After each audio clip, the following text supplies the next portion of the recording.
Today, I'm going to be talking about re-annotating Sama-COCO. Sorry, re-annotating Microsoft COCO, and to something we call the Sama-COCO. So I'll start sharing the presentation. But before, just as a review over here, Microsoft COCO is actually available in Voxel already. I think everyone's familiar with it. You can see the annotations. Okay, and what we're going to be talking about today is why and how we re-annotated the whole thing from scratch almost. So, further ado, perfect. I'm Jerome Pasquero. I'm a principal product manager at Sama, and this talk will be followed by Eric on the second part, who's one of our machine learning engineers. So, just to get started, we'll start with a quick intro to Sama, just to give you a little bit of context. Then a few slides on how our business is changing. We are in the generation of training data, and over the last couple of years, and even in the last few months, 6 to 8 months, there's been dramatic changes to our business. So I think it's good to have a good idea of context, and that all will lead to why we relabeled MS-COCO. And then Eric will take over and talk about some dataset exploration and some experiments that we conducted on Sama-COCO, which was one of the main motivations for doing all this. So, very quick introduction. Sama is a annotation provider. We do also provide other services, but we're most importantly a social impact company with a mission, and that is to pull people out of extreme poverty, mostly in East Africa. We have thousands of annotators or associates. You'll hear me refer to them as associates, who day in, day out label anything from simple images to very complex assets such as 3D point clouds, or even ones where there's more than one sensor. So the tasks are like for training models that will do very simple classification, shown here on the left, to even object tracking in a 3D space. So you can think of like all different types of skill sets across our entire workforce. If we look at it from a data point of view, you're not going to learn anything here, but it's good to have a good idea of context. So we're giving unlabeled data from our clients, and then we will label it by hand. This is the purple track on the left side of here, and we'll generate test sets or training sets or validation sets or anything that we desire. But we also do what we call validation workflows, which is taking predictions or pre-annotations that are provided by our clients, validating them, correcting them, evaluating them, most of the time also to just come up with an idea of the performance of those models, or at least of the predictions that were given. This is all in the context where there's also other data that comes into play more and more these days when training models, and that's synthetic data. So what are these new trends that are really affecting the whole business? I mean, none of this should be new to you, but it's still important to keep this in mind. The foundation models, have taken over the world, obviously. And one of them, for instance, is the SAM from Meta, and they're becoming available and can be leveraged for auto-labeling. We're also seeing a big increase in model maturity from our client's model. They used to have models that frankly weren't doing much, and today they're really some of them are making to productions, and others are really getting quite close. I've mentioned the other one, the synthetic data, which is now a lot more available with high fidelity. And finally, we're seeing that there's a lot more converging onto specific domain knowledge, and the skills that are also asked from our annotators are heightened because those simple cases have been solved already by earlier models. So this affects our business because it means we're going to have smaller workflows today and a quicker turnaround. It means that we really need to double down on the training of our workforce, and we've been putting a lot of effort into this lately. We focus on really adding value and not just doing a kind of a bulk force approach by just providing like tons of annotated data. Now we need to really be surgical or laser focused on providing the data that really helps improve the model performance, and it couldn't be provided by other means such as synthetic data. And of course, this whole validation workflows where we're looking at a model or the predictions of a model is also taking more and more of our business. So again, providing just a little bit of context for the next part, which is, so why exactly did we decide to relabel MS-COCO? Well, part of what we're confronted with every day is the question of like, what is the right level of precision on an annotation? This is a little bit of a Mickey Mouse slide, but I think it gets the point across. For the particular application, are bounding boxes enough? Or can we go with something like a coarse polygon around the object of interest?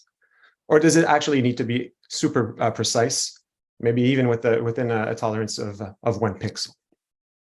And this has huge implications because the cost between these can be orders of magnitudes different. It takes a lot more time to obviously annotate what's on the right than what's on the left.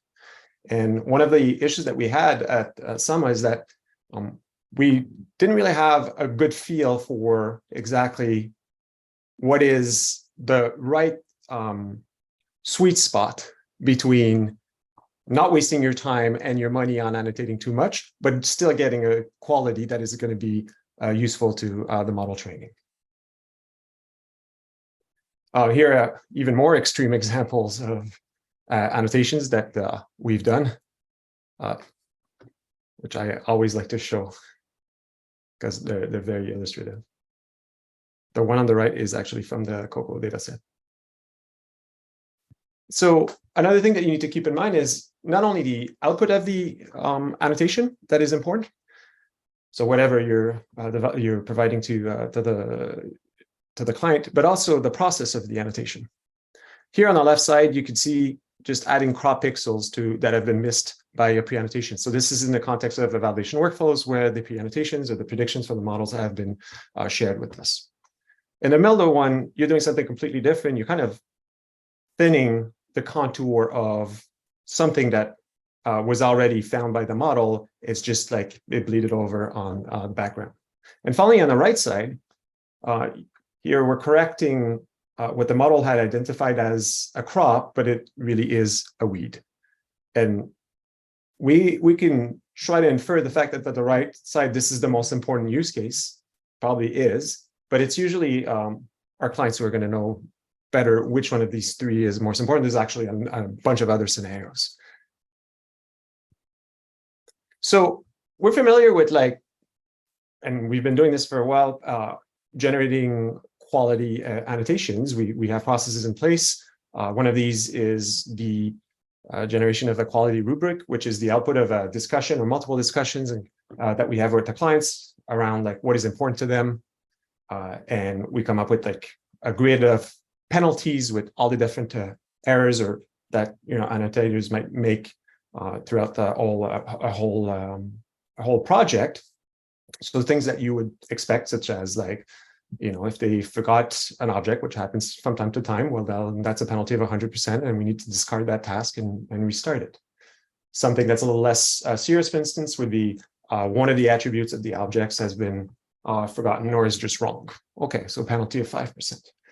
But one that we kept on seeing was also kind of this inaccurate annotation one here, where there were some very tight requirements in terms of pixel tolerance, sometimes 2, 3 pixels, sometimes 1 pixel, where if it wasn't met for all the objects in the scene, we would have to reject the entire task, the entire image, which sounds very strict, and we want to get a better understanding for what's at play here. So our objective in relabeling COCO, and by relabeling COCO, I mean that we redid all of the polygons So COCO has multiple types of labels. We focused on the polygons. But our main objective, like internally, was just to start with the raw data set for so that we have a really strong baseline for running quality experiments. And Eric will be talking about some of these quality experiments that we ran. So with that strong baseline, then we can start degrading a little bit, like, you know, what we can consider to be the ground truth, and see where things start breaking apart. We wanted to contribute to the community, obviously. We needed some illustrative examples for doing sometimes like educate our clients about, again, where these sweet spots of like, pixel tolerance are. And we also take it as an opportunity to optimize our annotation processes internally, which means that the R&D and product team kind of commissioned that to our global service delivery annotation team in East Africa, and we play the role of a client just to experience the client experience, right?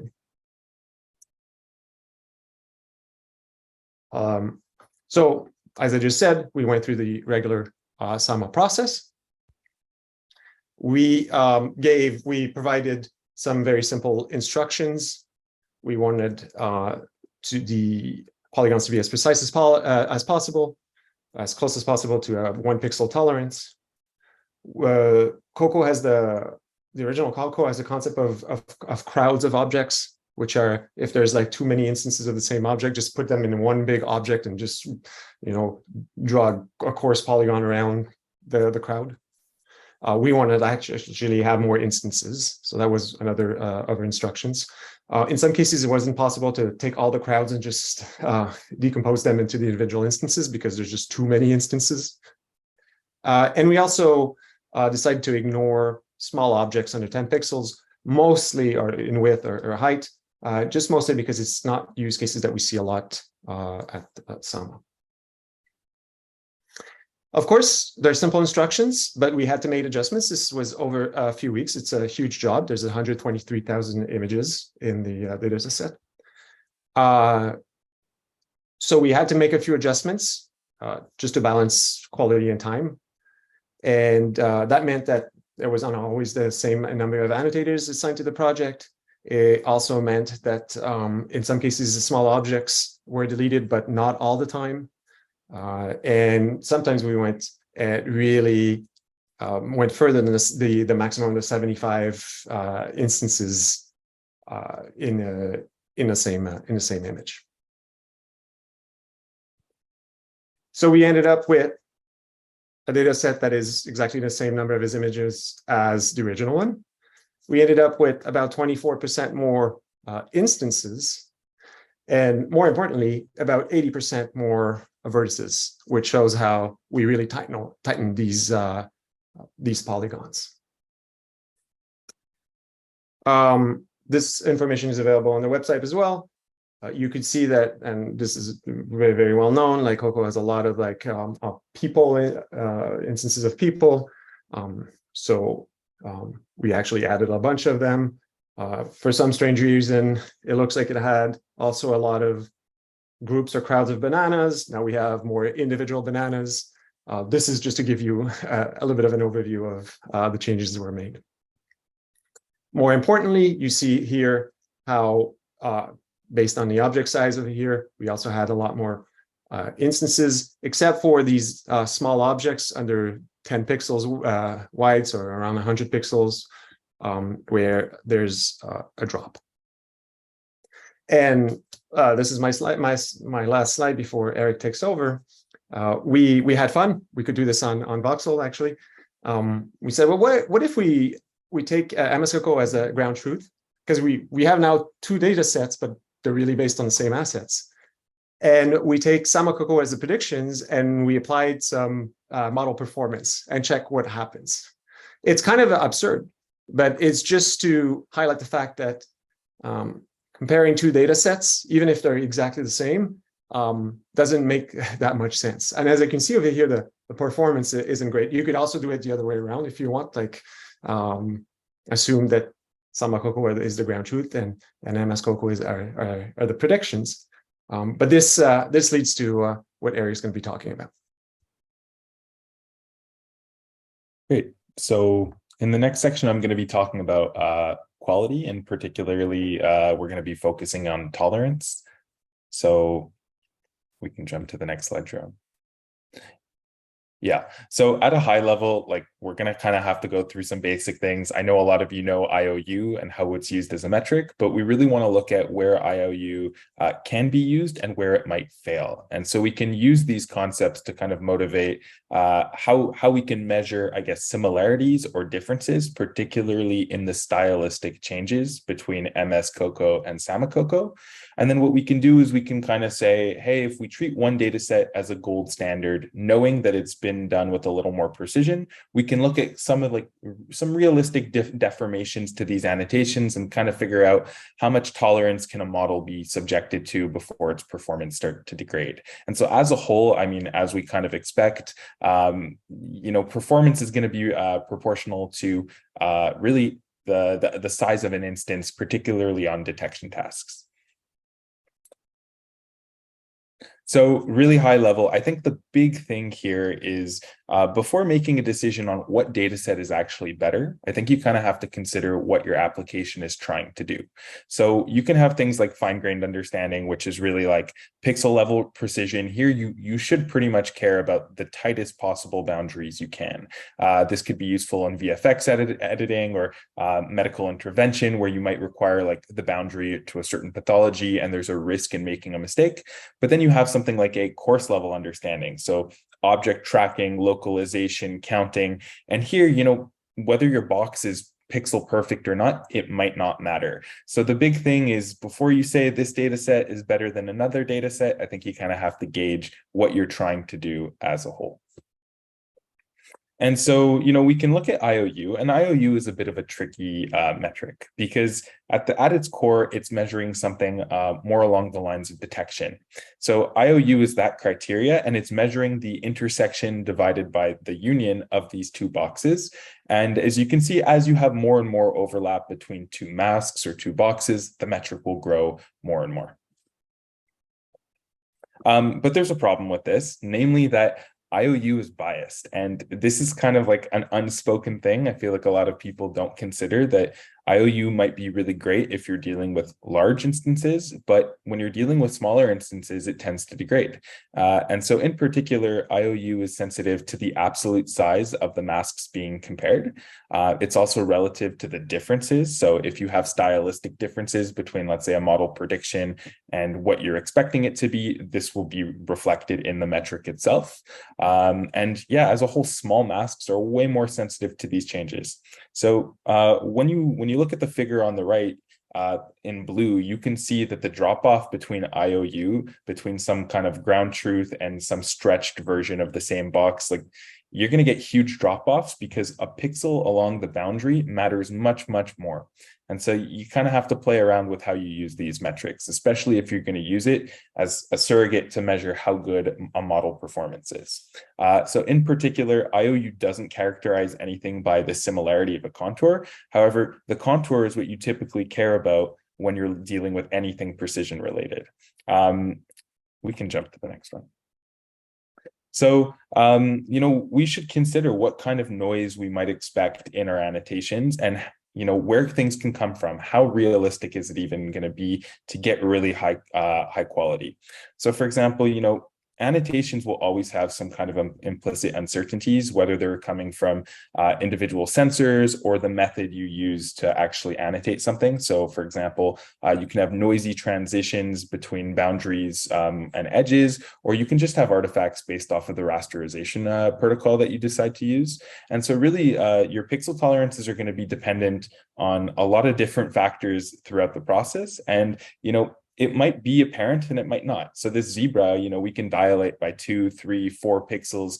You're not going to notice a difference. That's going to be a perfect annotation. You're not going to care about it. But if you look at a smaller instance like the car, you dilate 2 or 3 pixels and it's completely different. So whatever metrics you're going to use to analyze this are really going to become problematic. So we want to use this to assess Sama-COCO. And it's a little bit of a tricky process because the re-annotation procedure doesn't actually track whether we've added or removed a particular annotation. And there's no correspondence between labels. We don't have any, like the change logs aren't particularly granular. So there are many possible ways we can match things. It could be possible that there's no match because of a missing annotation or an annotated annotation. We can have something that's ambiguous. So in this case, we could use IOU to pair things, but it wouldn't be at a high enough intersection point where it would matter. You could have multiple matches where we wouldn't really want to investigate what's going on here because there's a ton of confusion. And then we have the confident matches, which we can reliably look at differences and use to analyze things. So really, we want to focus on the trends related to the confident matches. We want to quantify the distributions of objects in this confident regime. And we want to kind of assume what kind of quality we're providing. And again, like the punchline here is there's no real absolute performance. There's no, this is better than that. You kind of have to pick a gold standard based on what the data set is annotated for and run with that. So here we're going to have to make a few pretty big assumptions, but they'll kind of guide us for the future sections here that really stylistic differences between corresponding matches have very minimal changes along contours. So what this means is you can use the box information of an annotation to pair things across data sets. And then what we can do is we can study the changes in boundaries in another way. And so what we've done particularly is we picked a really large IOU to get our matches. In here it's 0.95. This might not be really great for small objects as discussed previously, but really the goal is to study stylistic changes, and we'll be able to pull out results in this regime either way. So what we noticed when we compared classes between confident matches between data sets is that we have a lot of consistency between the two. So the confusion matrix, we don't really care about the individual classes here. It's more the trend saying that there is a diagonal, and the diagonal is what matters. So here we're looking at people, vehicles, furniture, and we're aggregating things across a bunch of classes that we're going to dump into others. What we notice is that confusion always happens within the same superclass. So Sama-COCO and original COCO, MS-COCO had differences in, let's say, the vehicle category, but it was changing a car to a truck or a truck to a boat. And these are the kind of corrections that we were hoping to see. And overall, there is quite a bit of consistency. So how do we actually quantify the difference between these boundaries? And so here, the way we can do this is we can extract the boundaries of a mask. So, we have a polygon, we rasterize it, we compute the edge. So this is simply doing like an erosion operation. We can then use what's called an exact distance transform. So this is similar to computing the geodesic between the two curves at some boundary point. And then what we can do is we can find the average distance between the two contours by taking some path integrals over the two and comparing them. So this is a global comparison. It is going to be biased because there could be some subcurve on a curve that has really, really big stylistic differences, but the amount of work to pull that out isn't worth it for this part. So we're going to use this global metric to quantify the differences between things. And really what we're going to see here is like the average distance that we're measuring really is a lower bound to the difference in pixels. So if you were to think about like a 1 pixel, a 2 pixel tolerance, this distance is some lower bound. So at least we can be confident with what we're grabbing.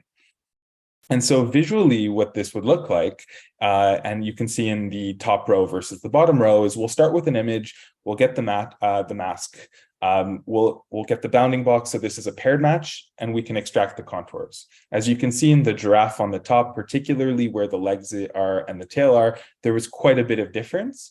And we can quantify this distance using this distance transform, this EDT, and we can basically pull out where things were problematic or not problematic, and understand how Sama-COCO is different from MS-COCO. And so what we did notice is that the distribution of differences followed some kind of exponential distribution. So the graph here is truncated because there was a really big spike at 0, and the tail of the distribution is enormous. But the punchline to here is there's a ton of difference, and the differences change quite a bit, particularly based off of what kind of classes you're looking for. So we can look at this distribution and we can kind of mine what kind of samples we have and how they are different depending on this distance that we measured. And we can do this all quantitatively and kind of see where one would be beneficial and one won't. So we'll kind of jump through some examples now. And yeah, so in the minor case where you would have like a minor change in this surface distance, what we see is Sama-COCO being in the middle and MS being COCO on the right, there is a little more granularity around occluders. And so again, if you're doing a detection task, this might not necessarily matter, but if you're trying to do something that requires more precision, you would ideally want something that's more granular in these regions. Once we jump to the more medium differences, again, what we tend to see is occluders in MS COCO were treated completely different than how we treated them. So on the left, you see there is someone on a horse, their leg is an occluder of that horse. In original COCO on the right, this is completely disregarded, whereas for the Sama-COCO's variant, again, there is an effort made to capture the leg. And then I think the biggest example here is just complete stylistic differences in precision with how we treat things. So in Sama-COCO, there will be holes on things like tables, and this is kind of systemic in the whole data set. Versus original COCO, again, you have these huge, like complete neglect for whatever you're doing in terms of occluders. So the punchline here, sorry, Jerome, the punchline here is that distances correlate to boundary noise, and we can really easily find these samples that are completely different, even though they still are paired confidently. And so we're going to return and we're going to kind of return to training a model. We can jump to the next one. We're gonna kind of see, well, if we start with like a data set that takes into account all of these occluders, how much do we actually care about the precision of pixels around the true boundary? And so what we tried to test is some kind of realistic noise setup where we can deform a boundary in a way that we would see in some kind of annotation pipeline. And then what we can do is we can train an RCNN on these distorted polygons, and we can evaluate something like MAP on a validation set and gauge how sensitive a model is to a lot of these factors. And so here what we ended up seeing is that, systemic noise leads to systemic bias. You don't want a data set that just completely stretches or contracts a particular boundary. However, if you have realistic random noise, so you imagine you're 1 pixel over here, 1 pixel under here, that average tends to lead you to be a lot more robust to these things. So you might not actually need a ton of precision in these cases. And so we have one last little chart, and then we'll let you go. So here what we saw is training a baseline RCNN on Sama-COCO and looking at different noise schedules. If we were to add noise kind of dependent on the object size, the model seems to be much more robust to whatever task it's trying to do. And really the point here is that you really want to be as precise as possible, whether it's detection or segmentation on these smaller instances. And as the instances get larger and larger, you might be able to tolerate a little more noise. So, yeah. So thank you very much. We can jump to the next one. So just as whatever, we have open sourced another data set beyond Sama-COCO, and this one is called Sama Drives California. So this is a bunch of like dash cam videos taken around California that have been anonymized to some extent. And this is all made available for free on Hugging Face. And yes, Sama-COCO is also available. So if you'd like to play around with it and you'd like to give us some feedback, it's available on our website, as well as already integrated into the new release of Voxel. So instead of, COCO 2017, you can write Sama-COCO and you're good to go. So yeah, if you'd like to scan a QR code and get some updates on new data sets we'll be releasing, we'd be happy to hear your feedback or anything related to that. Awesome. It does look like we have 2 questions in the Q&A widget. If you want to jump in there and address those, that'd be fantastic. Sure. Okay, so with respect to Sama-COCO versus MS-COCO, were there any tests done to compare corrections in labels? So I don't know, maybe Jerome was more tied to the Q&A process here, but I don't think there was any way where we could, yeah. I don't think there's anything that we're in liberty to disclose here. Maybe in a later phase. Yeah, so I think here, like, we don't have traceability between the exact changes, which is kind of why we had to mine the samples for these changes in surface distance, and that's kind of the best we can do without direct change logs.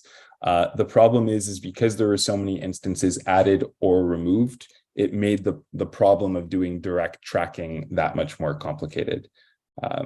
But it is something we could do by going back to the bulk data sets. Actually, we could use voxel for that and do that tracking again. But maybe more on this later.